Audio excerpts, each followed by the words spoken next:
ব্রিটেনের সবচেয়ে বড় পাব, হোটেল এবং রেস্তোরাঁ রাচেল রিভসকে নিয়োগকারীদের উপর ট্যাক্স বৃদ্ধির ফলে তারা সাইটগুলো বন্ধ করতে এবং কঠোরভাবে কর্মী ছাঁটাই করতে বাধ্য হয়েছেন। মিসেস রিভসকে লেখা একটি চিঠিতে 200-টিরও বেশি আতিথেয়তা কর্মকর্তা সতর্ক করেছেন যে জাতীয় বীমা আবেদনের তীক্ষ্ণ বৃদ্ধি অটেকসই এবং 1 বছরের মধ্যে স্থানগুলি বন্ধ হয়ে যাবে এবং চাকরি কমিয়ে দেবে। মিসেস রিভস গত মাসে নিয়োগকর্তাদের দ্বারা প্রদত্ত এনসিআই 13.8% থেকে 15% পর্যন্ত বৃদ্ধির ঘোষণা করেছিলেন।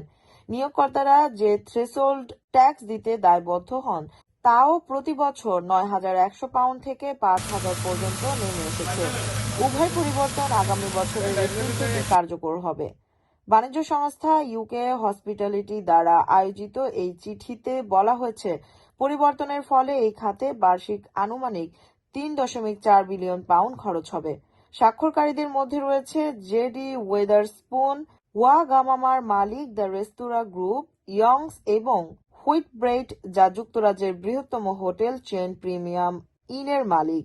মিসেস রিভসের কাছে চিঠিতে ইউকে আতিথেয়তার প্রধান নির্বাহী কেট নিকোলস বলেছেন, আপনি যে আর্থিক ও অর্থনৈতিক চ্যালেঞ্জের মুখোমুখি হচ্ছেন তা আমরা স্বীকার করি।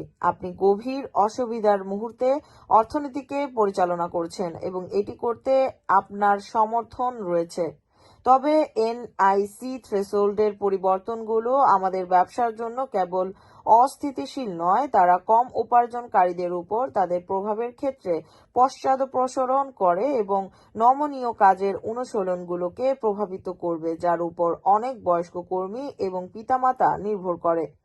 চিঠির স্বাক্ষরকারীরা সতর্ক করেছিল, থ্রেশহোল্ড পরিবর্তনটি বিশেষত ক্ষতিকারক কারণ আতিথেয়তার সেক্টরের খণ্ডকালীন এবং কম উপার্জনকারী কর্মীদের উপর নির্ভরতা রয়েছে। তারা বলছে, অনেক স্টাফ সদস্যকে প্রথমবারের মতো ট্যাক্স ব্র্যাকেটে টেনে আনা হবে এবং অনুমান করা হয়েছে ফলাফলের খরচ শিরোনাম হারের পরিবর্তনের চেয়ে 4 গুণ বেশি হতে পারে। নিম্ন উপার্জনকারীদের মজুরি ফলস্বরূপ আরও ধীরে ধীরে বৃদ্ধি পাবে এবং ন্যূনতম মজুরির কিছু কাজ অব্যবহারযোগ্য হয়ে উঠবে। আতিথেয়তা প্রধানরা সতর্ক করে দিয়েছেন, কোম্পানিগুলো গ্রাহকদের উপর উচ্চতর খরচ বহন করতে অক্ষম, যারা ইতিমধ্যে ক্রমবর্ধমান জীবনযাত্রার ব্যয় দ্বারা ক্ষতিগ্রস্ত হয়েছে। তারা বলছেন, পরিবর্তে অনেক ব্যবসায়ীকে বিনিয়োগের বিষয়ে পুনর্বিবেচনা করতে হবে এবং ব্যাপকভাবে চাকরি কমাতে হবে এবং দলের সদস্যদের সময় কমাতে হবে।